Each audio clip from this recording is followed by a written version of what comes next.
The vibration started during third shift processing, a tremor so subtle I dismissed it as another malfunction in the waste recycling system that ran beneath our residential levels. The 47th floor of Spire Quintus had always suffered from inadequate maintenance, pipes groaning and shuddering as they conveyed 15 million people's refuse downward through the tower's arterial network toward the reclamation plants in the underhive. I had lived in compartment 47J3347 for 19 years, ever since my assignment to the Data Processing Bureau following my completion of basic education, and in that time I'd learned to distinguish between normal structural complaints and genuine emergencies. This felt normal, irritating, persistent, but normal. I continued entering population census figures into my cogitator terminal, my fingers moving across the rusted keys with the mechanical efficiency that came from performing the same task 8 hours daily, 6 days weekly, for nearly 2 decades. The vibration intensified over the following hour, became rhythmic, a pattern that suggested something other than random mechanical failure. My neighbor in 47J3348, an elderly woman named Vessa, who worked quality control in one of the upper-floor manufactorums, knocked on our shared wall using the code we'd developed for communication, 3 sharp raps, followed by 2 soft ones, meaning, "Are you experiencing this too?" I knocked back the affirmative pattern and heard her relieved sigh through the thin metal partition. If we were both feeling it, the vibration was real, not localized equipment failure or personal medical condition. I filed a maintenance request through my terminal, received an automated acknowledgement that my complaint had been logged in position 847,293 inches the Q, and returned to my census data. The tower's intercom system, activated during 4th shift, the ancient speakers crackling with static before delivering a recorded message in High Gothic that my basic education had taught me to parse but not fully comprehend. The essential information translated to mandatory attendance at an emergency assembly in the 47th floor common area. All residents required. Penalties for non-compliance would be severe. I saved my work, secured my terminal, and joined the flow of bodies emerging from compartments along my corridor, 300 souls converging toward the common area with the resigned efficiency of people who'd learned that resistance to authority only increased suffering.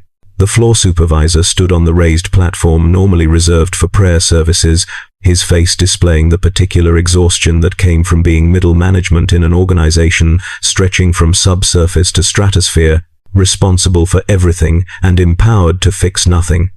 He explained in clipped, bureaucratic language that the tower was experiencing what he termed unprecedented structural anomalies, and that we were to remain calm, continue our duties, and await further instruction. The vibration chose that moment to intensify dramatically, the floor lurching sideways with enough force to send several residents stumbling, and through the common area's single grimy window, I saw something impossible.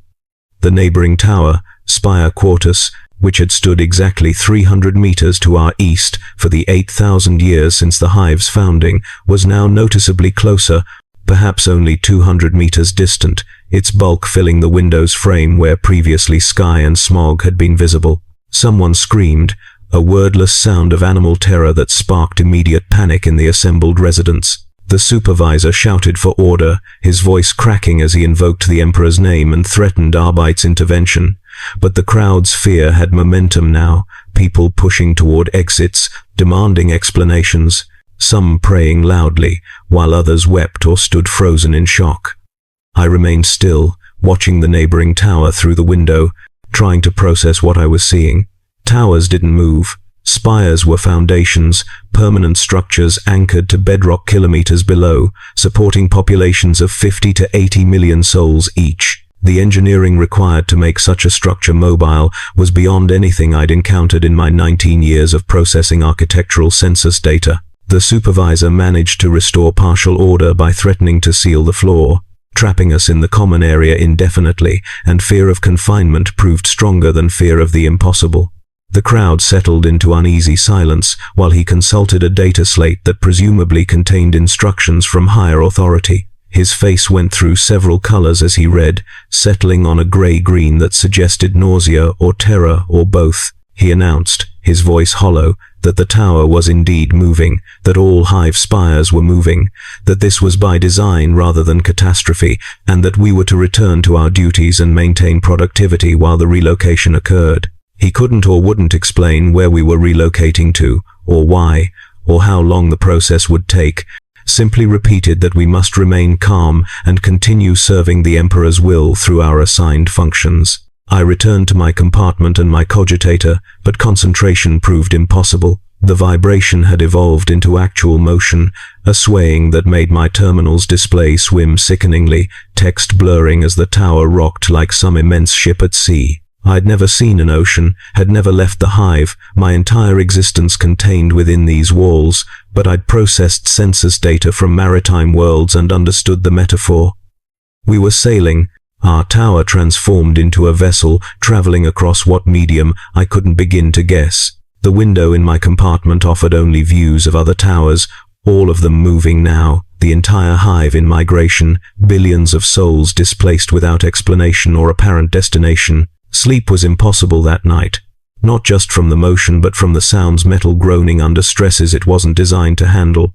Pipes bursting intermittently, distant screams as accidents occurred, prayers broadcast through the intercom system at maximum volume, desperate attempts by the ecclesiarchy to maintain order through faith when logic had abandoned us. I lay on my cot, listening to Vesa weep on the other side of our shared wall, her sobs interspersed with whispered prayers that grew increasingly incoherent as hours passed. I wanted to offer comfort but had none to give, was myself fighting the animal terror that came from experiencing movement when your entire reality was supposed to be static, permanent, unchanging. Morning shift arrived without actual morning. Our artificial lighting systems operating on schedule regardless of external chaos, and I reported to my data processing station because what else could I do? The bureau was half empty, many workers having apparently decided that whatever penalties non-attendance might bring couldn't be worse than continuing to pretend normalcy while the world moved beneath us. The supervisor who managed our floor different from the residential supervisor, hierarchy being the Hive's organizing principle, sat at his desk staring at nothing, his hands occasionally moving across his terminal's keys in patterns that suggested muscle memory rather than conscious intent. I took my seat and began processing census data, numbers that now felt absurdly irrelevant when the populations they represented were in uncontrolled motion. The tower's movement became more violent as days passed, not just swaying but lurching, sudden drops that left your stomach floating, sharp tilts that sent unsecured objects sliding across floors. People began dying. Not from any single catastrophic failure but from accumulation falls. Crushing injuries when equipment broke loose, stress-induced cardiac failures, suicides from those who couldn't psychologically survive the motion. The reclamation systems failed on several floors, bodies piling up in corridors because the chutes designed to transport them downward no longer functioned with the tower's angle changing unpredictably. The smell was indescribable, death and waste mixing into an atmosphere that made breathing an act of will. Food distribution continued through sheer bureaucratic momentum, the administratum functionaries responsible for logistics maintaining their schedules, even as the cargo they transported sloshed and spilled. Rations becoming half portions became quarter portions, as supply chains designed for static geography struggled with dynamic conditions. Water was rationed, then rationed again, the purification systems failing as the tower's motion disrupted delicate filtration processes.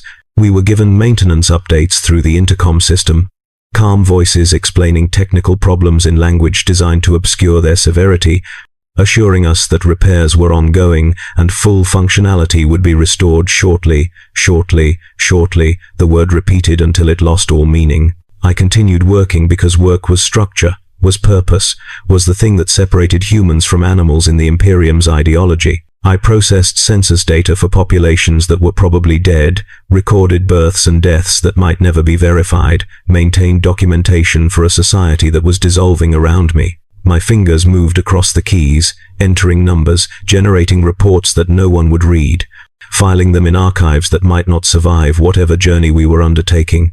Vesa stopped knocking on our shared wall during the second week, and when I checked her compartment I found her sitting on her cot, staring at the wall, unresponsive to questions or physical contact. She was breathing, technically alive, but whatever made her human had retreated to somewhere I couldn't reach. I reported her condition and was told medical resources were being reserved for workers in essential positions. Quality control was apparently not essential. Data processing apparently was. An arbitrary distinction that I accepted because accepting it was easier than acknowledging the horror of our triage system. The tower's motion changed during the third week, became less chaotic, settled into a steady forward momentum that suggested we'd reached whatever medium allowed movement, were no longer transitioning but traveling. The improvement was marginal, replaced catastrophic unpredictability with merely constant discomfort, but psychologically it helped, allowed people to begin adapting, developing the tolerance that humans are capable of when no alternative exists. I learned to eat while swaying, to sleep through the motion, to process data with my terminal secured and my chair bolted to the floor. Others found similar accommodations, and slowly, grudgingly, something approaching routine emerged from chaos. The windows showed only other towers now, the entire hive traveling in formation, hundreds of spires moving in parallel, their lights visible through the perpetual smog that surrounded us. I couldn't see ground below or sky above, just towers and smoke and the occasional glimpse of something massive moving beneath us, supporting structures that defied description, mechanical or biological, or something that transcended both categories. I tried not to look too closely at these glimpses, tried to maintain focus on my immediate duties, because thinking about what could move structures containing hundreds of millions of people led to questions I wasn't equipped to answer. The ecclesiarchy organized prayer assemblies, mandatory attendance, entire floors gathering to hear priests explain that this was the emperor's will, that we were being relocated according to divine plan, that questioning the purpose or method was heretical.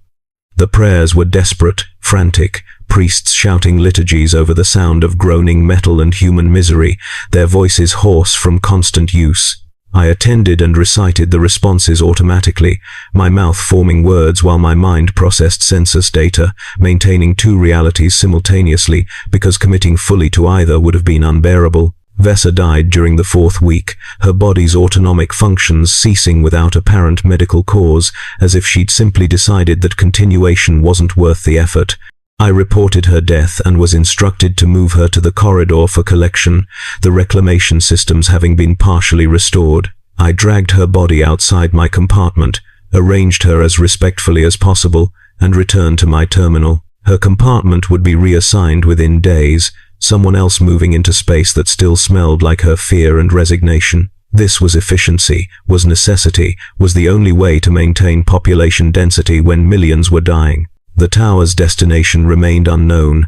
No official announcements beyond continued assurances that everything was proceeding according to plan, that our journey had purpose, that the Emperor protected. Rumors spread through unofficial channels we were being relocated to new continents, to different worlds, to places where the resources we consumed were more readily available. Some claimed we were being transported to war zones, our populations intended as mass levies for Imperial Guard regiments. Others whispered that we were being taken to processing facilities, that the entire hive was being recycled, our biomass needed elsewhere.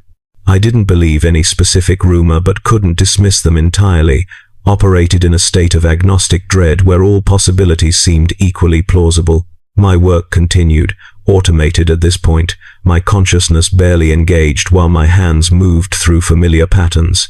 I processed death certificates in quantities that overwhelmed the system's capacity, the cogitator's memory filling with records of expired residents until I had to begin overwriting older data to make room for new deaths.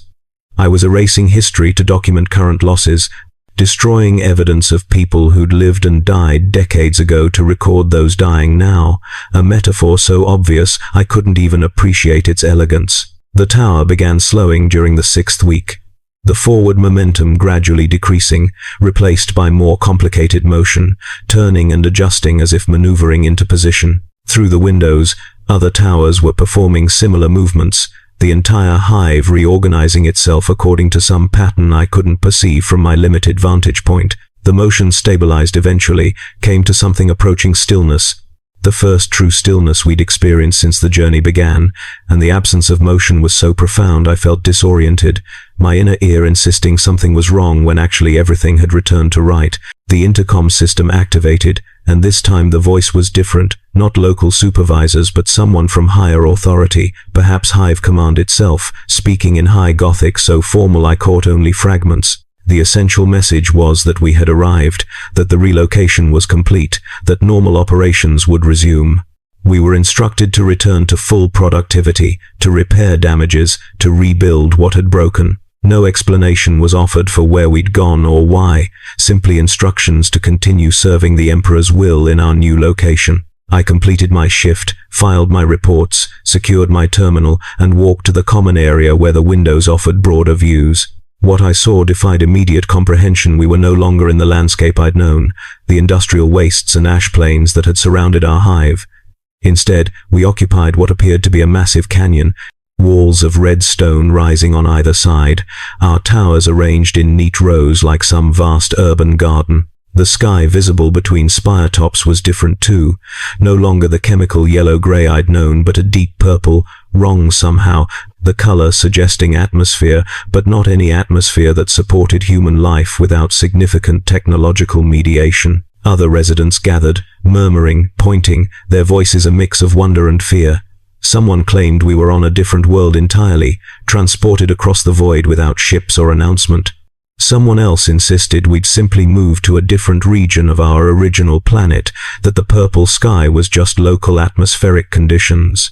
Arguments started, people desperate for explanation, any explanation, consensus impossible when evidence was insufficient and expertise absent. I returned to my compartment and tried to process what I'd seen. Tried to reconcile my entire existence being contained within static walls with the reality that those walls could apparently move, could travel distances I couldn't calculate, could relocate populations without their consent or understanding. The philosophical implications were crushing. If the permanence I'd believed in was false, what else was false? If my entire reality could be transported according to unknown purposes, what agency did I possess? Was I a person, or simply cargo, moved according to logistical calculations I'd never comprehend? Work resumed the following day with surreal normalcy, supervisors behaving as if nothing unusual had occurred, production schedules maintained, quotas enforced. The census data I processed now included new categories, planetary designation, coordinate systems I didn't recognize, population adjustments for transit losses. We'd lost approximately 15% of our tower's residents during the journey, 3 million souls from our spire alone, deaths officially classified as acceptable casualties of relocation. I filed the statistics and felt nothing, my capacity for emotional response exhausted by weeks of sustained crisis. The towers began moving again during my third shift of resumed work, the motion so gradual I initially thought I was imagining it, but no, we were definitely moving. The purple sky slowly scrolling past the windows, other towers maintaining formation around us. The relocation hadn't been a single journey, but apparently an ongoing condition. Our hive transformed from static city to mobile formation, traveling according to purposes we weren't privy to. I filed a maintenance request asking if this movement was permanent, received an automated response stating that all movement was authorized and necessary, that questions about operational parameters were above my clearance level, that I should focus on my assigned duties and trust that the Emperor's will was being served. I deleted the response and returned to my census data, processing numbers for populations in perpetual motion. Vessa's replacement arrived during the second week of our new location, a younger woman named Kala, who worked in hydroponics maintenance and who seemed genuinely enthusiastic about her compartment assignment, excited to have her own space after years in communal sleeping halls. I tried to warn her, to explain that the wall she was celebrating had previously contained someone who died from despair, that our entire existence was mobile and uncertain, but she dismissed my concerns as cynicism, told me I should be grateful for the Emperor's protection, went about decorating her compartment with devotional prints. I envied her faith, her ability to accept without questioning, to find stability in ideology when physical stability had been revealed as illusion. I'd never been particularly religious, had recited prayers automatically without believing them, but I wondered if that had been a mistake.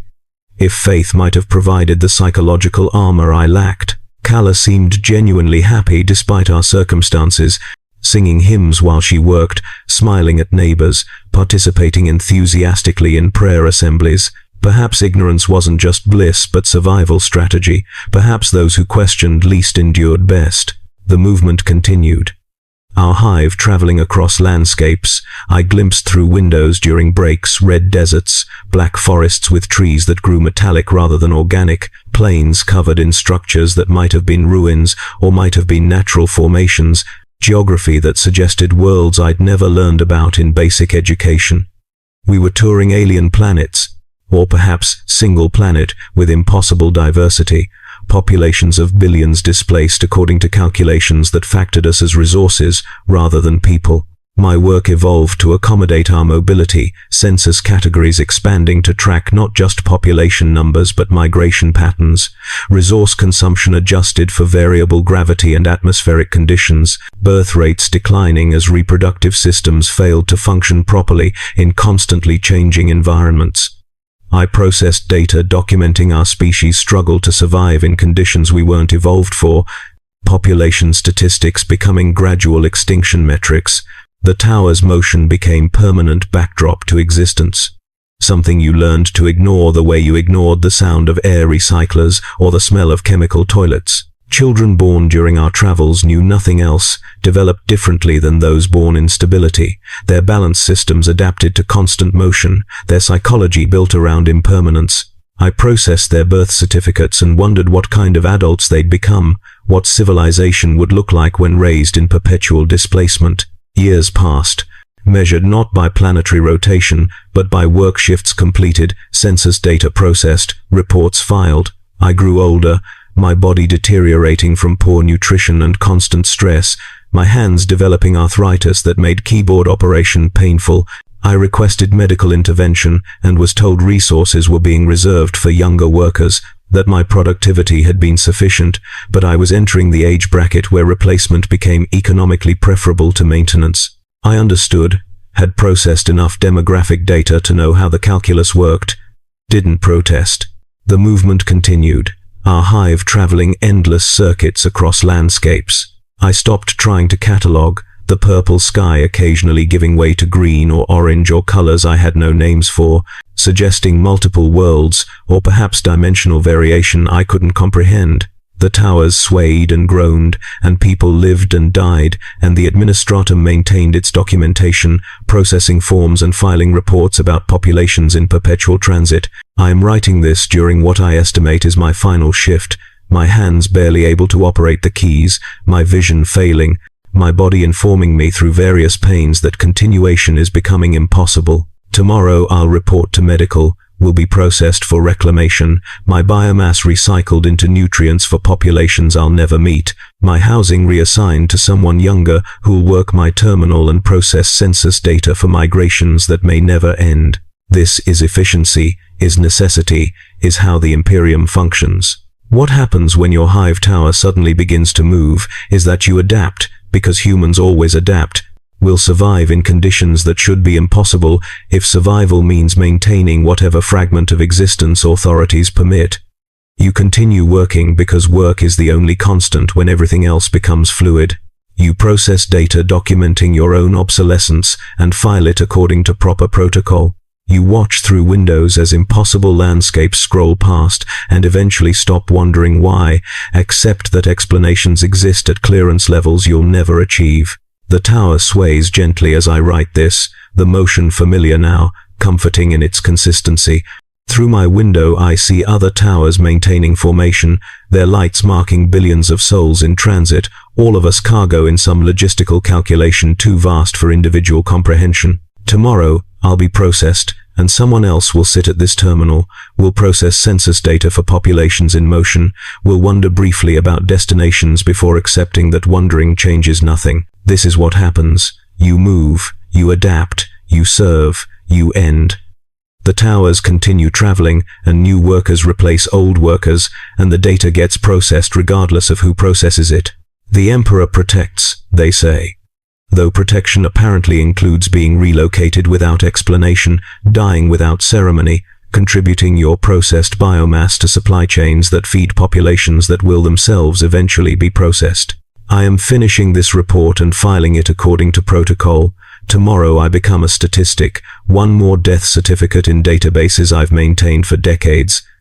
This is acceptable. This is expected.